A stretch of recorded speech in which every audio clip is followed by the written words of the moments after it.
자, 기도하고 시작합시다. 하나님, 아버지, 어, 역사 속에서 역사를 재료 삼으시고 역사를 이용하셔서 하나님의 뜻을 이루시고 하나님의 성품과 하나님의 존재를 나타내셨습니다. 다니엘서를 통해서 우리가 단지 다니엘의 어떤 지혜와 탁월함을 배우는 것이 아니라 다니엘서 안에 있는 하나님의 일하심과 주님께서 이 힘든 역사 속에서 보여주시고자 했던 놀라우신 일들을 우리가 모두 경험할 수 있도록 인도하여 주옵소서. 예수님의 이름으로 기도합니다. 아멘. 네. 지난주에는 이제 에스겔서를 봤는데, 에스겔, 보다 다니엘이, 조금 나이가 어린 것 같아요. 거의 동년배 정도 되겠다. 나이가 거의 비슷한 나이대인데, 음, 뭐 에스겔은 에스겔인 걸 같고 다니엘은 다니엘인 것 같은데 사실 거의 동시대 사람이고 어, 그 이제 같이 활동했던 곳도 다릅니다. 근데 물론 에스겔은 선지자라는 직분이었기 때문에 그 이스라엘 무리 가운데 군중 가운데 섞여 살면서 어, 하나님의 뜻을 계속해서 가르치고 또 설파했던 그런 삶을 굉장히 힘든 삶을 살았죠. 지난주 기억날지 모르겠지만 막 뭐 이쪽으로 390일 누워 있고 막 뭐 이런 퍼포먼스를 하면서 하나님의 뜻을 전달했어요. 뭐 그리고 막 소똥으로 막 음식을 해 먹고 이런 상태가 될 거라는 걸 막 행위로 보여주고 했었는데 이제 다니엘도 포로로 잡혀 들어가거든요. 포로로 잡혀 들어가는 사람인데 좀 다릅니다. 다니엘은 일단 출신이 귀족 출신이고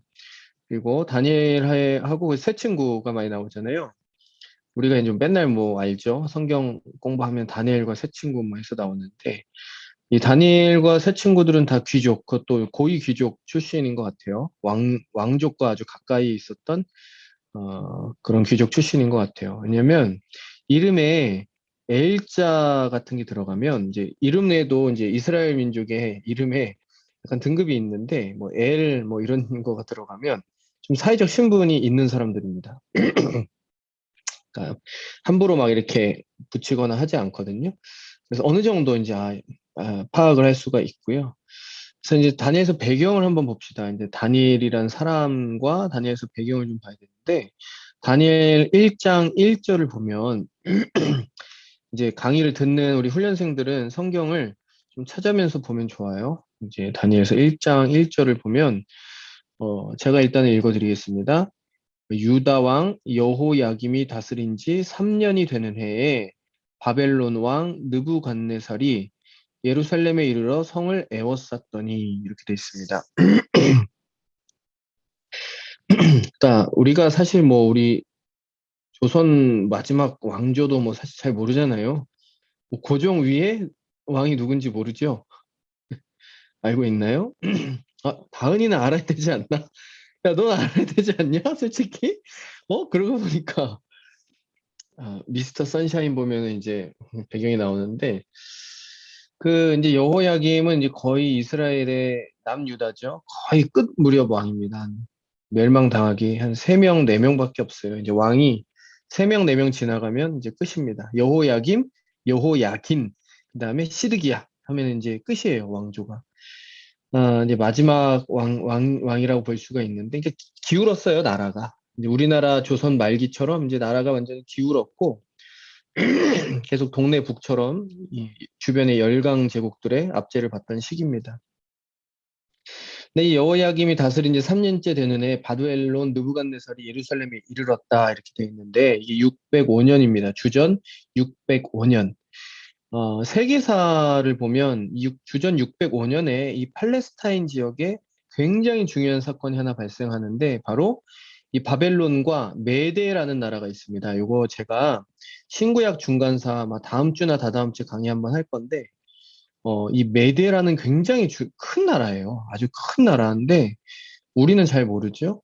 미디아 뭐 이렇게 보통 나오는데 이 메데와 바벨론이 연합을 먹었어요. 그리고 이집트하고 아수르, 그러니까 아시리아하고 연합을 했습니다. 그래서 한판 붙습니다. 그래가지고 누가 이기냐면 바벨론과 메대 연합군이 이기는 거예요. 그러니까 아수르 제국은 완전히 멸망당하고 이제 이 근동 지방의 절대 강자로 떠오르는 사람이 누구냐면 사람이 아니죠. 나라가 바벨론 제국이 이 지역의 절대 강자로 떠오르는 그 전투가 주전 605년의 갈그미스 전투입니다. 근데 이제 이 전쟁에서 승리했는데 이 갈그미스가 어디냐면 이 이스라엘 그 팔레스타인 지역 북쪽이에요. 여기서 승리를 한 다음에 어떻게 됩니까? 팔레스타인 지역으로 와가지고 이스라엘 민족을 초토화시킵니다. 완전히 뭐 임진왜란처럼 이스라엘 그 나라를 초토화시키고요. 왕을 왕을 사로로 잡아가요. 그리고 그때 귀족들 1차 이게 1차 포로거든요. 그러니까 첫 번째 포로 사건이에요. 605년에 여호야김 왕하고 한 8천 명 정도의 귀족들하고 뭡니까 이제 기술이 있는 그런 고급 인력들이죠. 지금으로 치면 뭐 누구 잡아갈까? 하여튼 뭐 IT 업계 뭐 금융업계에 있는 사람들 잡아갈까요? 네. 하여튼 뭐 그 나라 핵심 인재들을 잡아가요. 이 605년에 바로 누가 잡혀 들어갈까요? 바로 다니엘과 세 친구들이 함께 잡혀 들어가는 겁니다. 그러니까 8천 명 정도 잡혀가는데 이 안에 껴 있었던 거예요. 근데 다니엘의 그때 나이가 15세 정도 되었다. 학자들이 대부분 그렇게 얘기를 합니다. 그러니까 소년이죠. 이제 뭔가 아직 너무 어린 나이는 아니지만 그래도 뭔가 스스로 책임져서 모든 걸 해 나가기엔 아직 벅찬 나이라고 볼 수 있어요. 소년의 나이에 이제 바벨론으로 잡혀 들어가게 되는 겁니다. 그래서 이제 바벨론에서 생활을 하기 시작하게 되는 거죠. 근데 이제 성경을 보면 알겠지만, 성경에 보면은 다니엘 1장에 보면 바로 나오죠. 귀족 신분들이었기 때문에 그냥 막 노동이나 뭐 이런 이제 인력으로 쓰지 않고 아주 똑똑한 사람들은 이 바벨론 제국의 신하로 이제 인재로 공무원이죠. 한마디로 공무원으로 등용하기 위해서 뽑아요. 뽑았는데 뽑히죠. 이제 뽑혀가지고 이제 선발 그 뭡니까 그 연수원 같은 데 들어갔는데 거기서 이제 시험을 하잖아요. 그래서 연수원에서 다 뽑는 게 아니라 아주 용모가 뛰어나고 아주 지혜가 있는 사람들을 뽑아가려고 딱 보는데 거기 나오죠. 우리는 이제 뭐 육류를 먹지 않겠다 이렇게 얘기하죠. 그래서 뭐 그냥 채식주의자 뭐 그런 게 아니고요. 그래서 뜻을 정했다고 했는데 사실 이스라엘 백성들의 그 율법 있잖아요. 구약의 율법대로 의하면 이 당시의 고기들은 이제 피째 먹을 수 없잖아요. 그러니까 이스라엘 백성들은 피를 다 빼고 먹잖아요, 고기를. 피째 먹을 수 없기 때문에 이제 여기서 제공하는 고기를 먹을 수 없는 거예요. 그리고 우상 숭배의 제물에 갔던 제물들도 있기 때문에 이제 그 종교적인 어떤 그 율법에 의해서 먹을 수 없다고 판단을 하게 된 겁니다. 그래서 먹을 수 있었던 음식이 이제 채소 같은 거밖에 없었던 거죠. 근데 잘 통과하게 됐다는 거죠. 여러분, 이 다니엘서를 보면서 굉장히 많이 오해하는 거가 뭐냐면, 이제 여러분 다니엘서를 조금 깊이 이해하면, 뭐 다니엘의 지혜, 뭐 그래서 다니엘 학습법 뭐 이런 것도 있더라고요. 여러분, 다니엘이 그 똑똑해가지고 뽑힌 게 아니에요. 다니엘이 엄청 똑똑해서 뽑힌 게 아닙니다. 이 사람은 하나님의 말씀을 정말 사랑했기 때문에 그 가운데에서 뽑혀 나간 거죠. 그래서 이 다니엘을 통해서 하나님의 말씀이 얼마나 중요한지를 보여주고 있어요. 그러니까 다니엘은 이제 나중에 가면 기도하다가 한번 크게 곤욕을 치르거든요. 하루에 3번 기도해요. 근데 왜, 그럼 우리도 하루에 3번 기도하자. 이거는 왜 3번 기도하냐면 유대인들이 당시에 하루에 3번씩 기도했습니다. 성전에 가가지고 혹은 성전을 향해서 아침에 한 번, 또 오후에 한 번, 또 저녁에 한 번, 이렇게 해서 3번 기도를 했어요. 그러니까 이 다니엘은요, 그냥 자기 자신의 탁월함으로 뭐 이렇게 정해서 하는 게 아니라 이스라엘의 율법을 잘 지키려고 했어요. 그러니까 지금 말씀을 회복하려고 했던 사람입니다. 그러니까 하나님의 말씀대로 그대로 실천하려고 했던 사람이죠. 사실 거기에서 사실 탁월함이 나오죠. 거기서 탁월함이 나오는데. 그래서 이 다니엘은요, 상당히 오래 살아요. 예, 상당히 오래 삽니다. 왜냐면 다니엘 1장 21절 보세요. 성경을 펴놓고 같이 보면 좋아요. 거기 보면 다니엘은 고레스 왕 원년까지 있으니라. 여러분은 아마 성경을 읽을 때 그런가 보다. 고레스는 또 뭐고 원년까지 있었나 보다. 이렇게 진행하겠지만 여러분 고레스 왕 원년은 BC 536년입니다. 여러분 이거 보세요. BC 605년에 잡혀가가지고 그때 15세였습니다. 536년 때까지도 살아있어요. 그럼 몇 살 정도 됐다는 거죠? 그때 나이가? 아, 이거 굉장히 어렵네요. 수학과가 있으면 제가 좀 질문해 볼 텐데, 역사에 능한 사람은 있지만, 예, 수학에 능한 사람이 없어서, 한 8, 90세 정도 되는 거죠. 어림 잡아도. 굉장히 오래 살았어요. 오랫동안 살았고요. 바벨론, 이 고레스 왕은요, 페르시아의 초대 왕입니다. 그러니까 왕조가 바뀐 거죠. 그러니까 이거를 제가 이제 신구약 중간사를 먼저 한번 하고 나서 이제 다니엘서를 좀 봐야 되는데, 이제 다음 주 정도에 빨리 해야 되겠네요. 그래 이제 흐름이 잡히니까. 그러니까 그냥 오래 살았다. 그냥 이 정도만 알면 좋을 것 같아요. 자, 다니엘의 이름은 여호와께서 심판하신다라는 뜻이에요. 여호와께서 심판하신다. 그러니까 즉 심판자라는 것은 즉 이 땅을 통치하고 다스린다. 하나님께서 이 땅의 주권자시다라는 그런 뜻을 갖고 있어요. 그러니까 다니엘의 이름대로 사역을 하겠죠. 다니엘은 선지자라고 이제 사람들이 선지자라고 생각을 했는데 어, 이 이름대로 하나님께서 이 땅을 통치하실 거야라고 그 이름대로 사역을 하는 거죠. 이게 무슨 뜻이냐? 이거 이제 배경을 좀 설명하겠습니다. 여러분들 먼저 나라가 기울고 있잖아요. 근데 다니엘이 처음에 포로로 잡혀 왔을 때는 아직 이스라엘 민족이 완전히 멸망당하기까지는 한 20년 정도의 시간이 남아 있었어요. 하지만 이제 점차 이제 멸망당하죠. 이제 다니엘이 1차 아주 첫 번째 포로로 잡혀간 사람이었고 2차 포로로 잡혀온 사람이 BC 597년에 우리 지난주에 배웠죠. 에스겔 선지자가 잡혀 들어가고요. 3차 포로까지 잡혀가게 되는 거죠. 이러면서 나라가 기울게 되는데 이제 쭉쭉쭉쭉 떨어지게 되는데 이제 이런 신학적인 질문이 있는 거예요. 즉 여호와 하나님은 별명이 뭡니까? 이제 이스라엘 백성들이 제일 부르기 좋아하는 별명이 만군의 여호와입니다. 그러니까 뭐예요? 모든 군대보다 가장 강력하고 힘이 세신 그 하나님이라고 고백을 했어요. 근데 여러분들 이 바벨론 제국에게 패를 한 겁니다. 완전히 이제 멸망당하게 되는 거죠. 그럼 당연히 무슨 질문이 생깁니까? 하나님은 바벨론 제국의 신, 바벨론 제국의 수호신이라고 할 수 있는 마루뚝 신보다 약한 존재인가? 라는 질문이 생기겠죠. 그런 질문 속에서 살아가지 않겠습니까? 내가 섬기는 하나님이 가장 강력하고 우리를 끝까지 지키실 수 있는 하나님이라고 생각을 했는데 그게 아닌 거예요. 그러니까 그 신학적 질문에 대해서 답을 해야 되는 거죠. 그러니까 다니엘도 고민이 있었겠죠. 하나님이 진짜 신이 아닌가?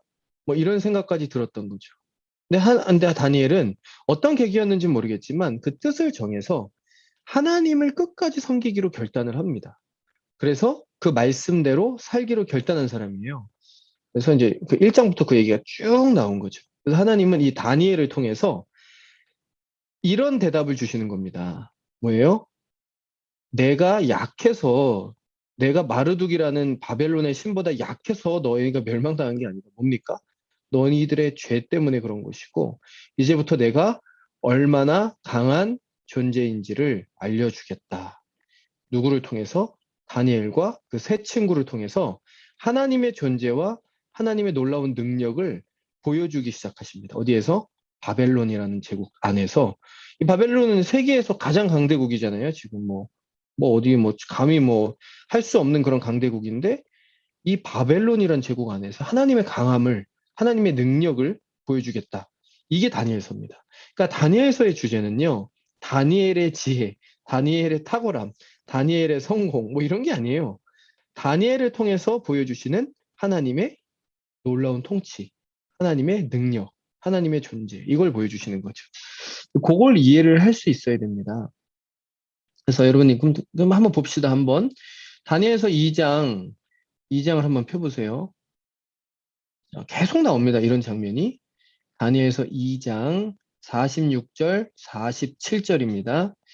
읽어볼까요? 제가 한번 읽겠습니다. 이에 느부갓네살 왕이 엎드려 다니엘에게 절하고 명하여 예물과 향품을 그에게 주게 하니라. 왕이 대답하여 다니엘에게 이르되, 자 보세요.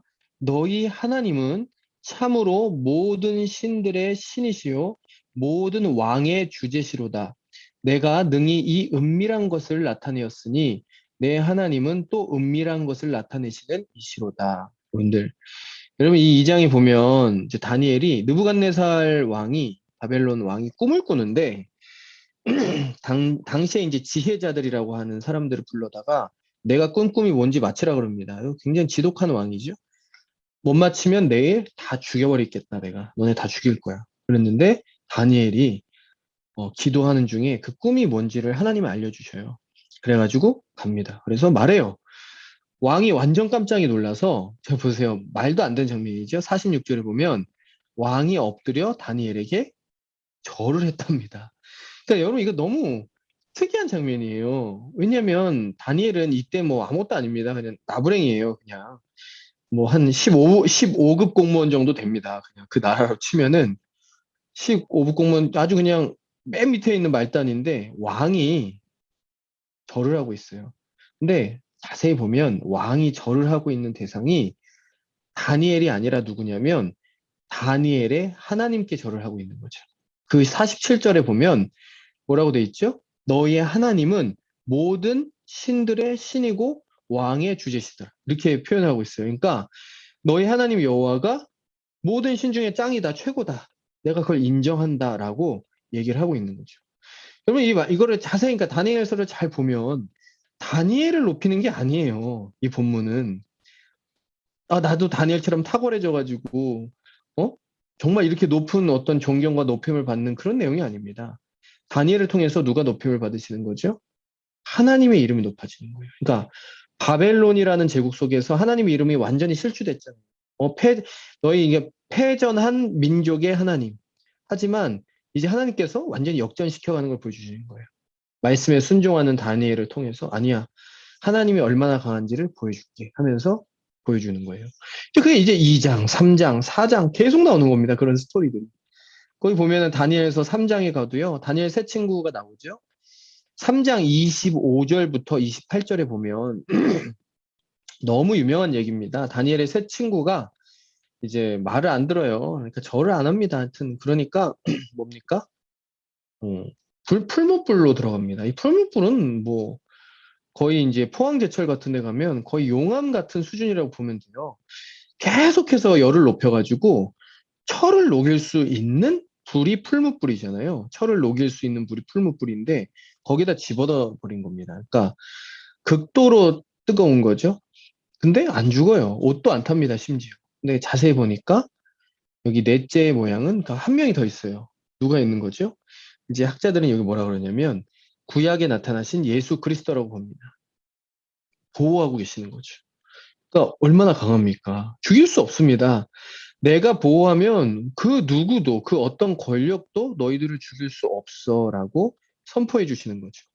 그래가지고 불 가운데에서 나왔어요. 그래서 27절, 28절 보니까 총독과 지사와 행정관과 왕의 모사, 그러니까 국가 안에 있는 모든 높은 사람들이 다 모여 있는 자리였는데 안 죽어요. 그리고 나와서 딱 봤는데 느부갓네살이 이렇게 선포합니다. 사드락과 메삭과 아벳느고의 하나님을 찬송할지로다. 여러분 이게 선포죠. 그러니까 하나님이 하시고자 하는 일은 뭡니까? 바로 말씀에 순종하는 사람들을 통해서 하나님의 이름이 엄청나게 높여지고 있어요.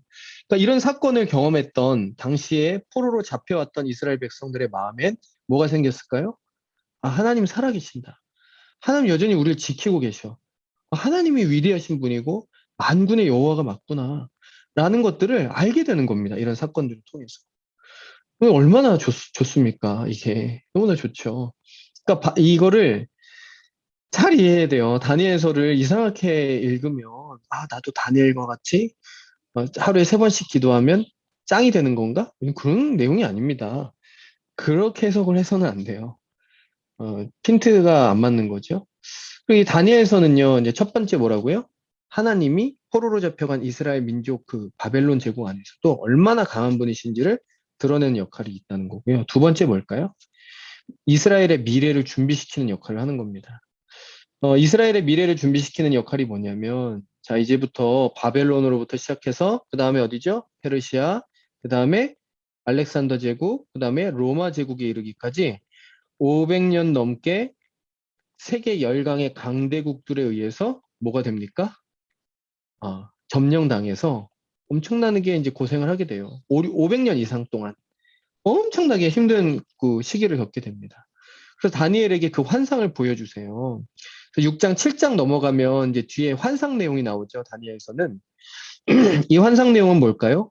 미래를 준비시키는 겁니다. 그러니까 다니엘이요.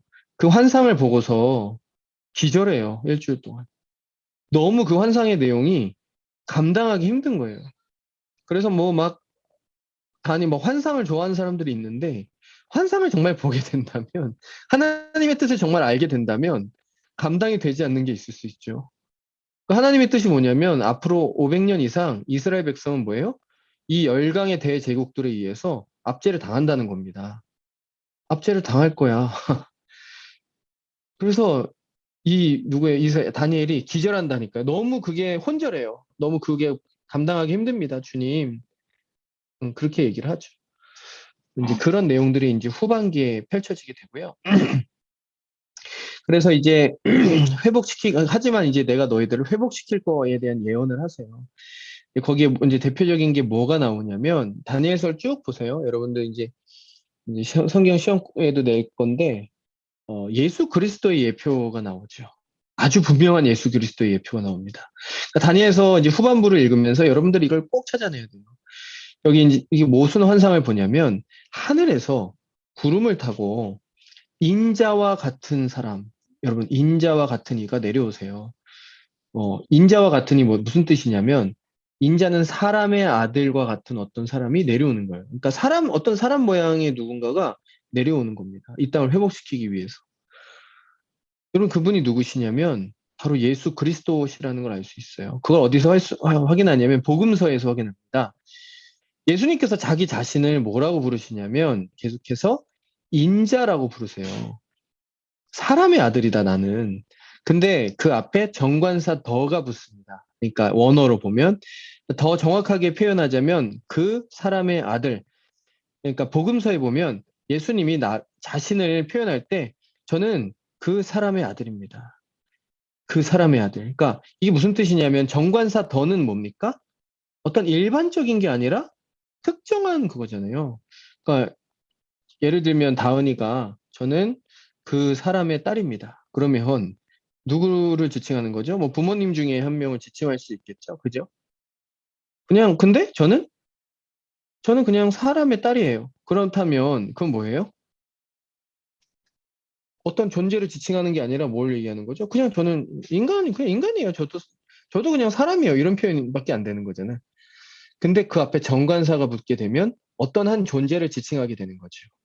그러니까 예수님이 그 사람의 아들이다라고 지칭한 것은 신약 성경에 보면 계속 그런 표현이 나옵니다. 인자라는 말로. 근데 그게 어디 나오냐면 다니엘서에 나옵니다. 바로 예수님께서 누구를 얘기하냐면 바로 내가 누구냐면 메시아 하나님이야 라고 표현하는 거예요. 내가 메시아 하나님이야. 인자라고 표현하는 것은 내가 메시아 하나님이야. 근데 사람들은 다 이해 못했겠죠. 근데 그 장면이 바로 다니엘서에 나와요. 그래서 여러분들이 제가 문제를 낼 건데 예수님의 예표가 등장하는 곳이 어딥니까 하면은 그 부분을 찾아서 인자와 같은 이가 구름 속에서 내려오신 그 장면을 구절을 적어야 됩니다. 이게 중요한 문제가 될 거예요. 자, 이제 두 가지 이제 목적을 봤습니다. 이 다니엘서에. 첫 번째는 바로 하나님이 이 바벨론 제국 안에서 아주 살아계시다라는 걸 보여주신 거고, 두 번째는 이 미래를 준비시키는 거라고 했죠. 근데 그 미래를 준비시키는 그 일들 속에서 에스겔서 기억나세요? 에스겔서 읽었다면 기억나야 되는데 후반부에 보면 성전을 환상 중에 다시 하나님께서 만드시는 장면이 나오거든요. 에스겔서 기억이 나야 되는데 근데 원래 성전의 크기랑 달라요. 새로운 성전입니다. 그 성전을 보여주시면서 이제 거기에 물이 차잖아요. 이제 발목까지 찼다가 무릎까지 찼다가 그거 기억 안 나요? 그 성전에서 물이 흘러나오는데, 물이 발목까지 찼다가, 뭐, 허리까지 찼다가, 나중에는 건널 수 없는 게 되죠. 그게 뭐예요? 여러분들, 그게 물이 뭘로 갑니까? 흘러가가지고 뭐를 덮어버리죠? 바다를 덮어요. 아, 이건 전혀 기억이 안 나나 보네. 이거에 관련된 찬양 너무 많잖아요. 주 보좌, 이런 찬양 있죠. 주 보좌로부터 물이 흘러 닿는 곳마다 새로. 이 찬양 몰라요? 이 찬양 모르는구나. 그럼 그 찬양 아나요? 물이 바다 덮음 같이 이 찬양 알아요? 여호와의 영광을 인정하는 것이 다은이 이 찬양 모르니? 몰라, 알고 있니? 모르겠어요. 아, 그래? 아, 그럼 설명을 못하겠다. 권하는 아니? 혹시 이 찬양? 권한 집에 갔구나. 네, 압니다. 이 찬양 알아? 근데 무슨 뜻인지를 모르죠. 이게 에스겔서로부터 만든 찬양이거든요. 근데 물이 바다 덮은 같이라고 찬양하면서 물이 바다를 덮는 게 왜 우리에게 감동이 되는지 생각을 하고 찬양을 한 적이 있어요? 건아가 안다고 하니까 한번 대답해 보면 좋겠는데.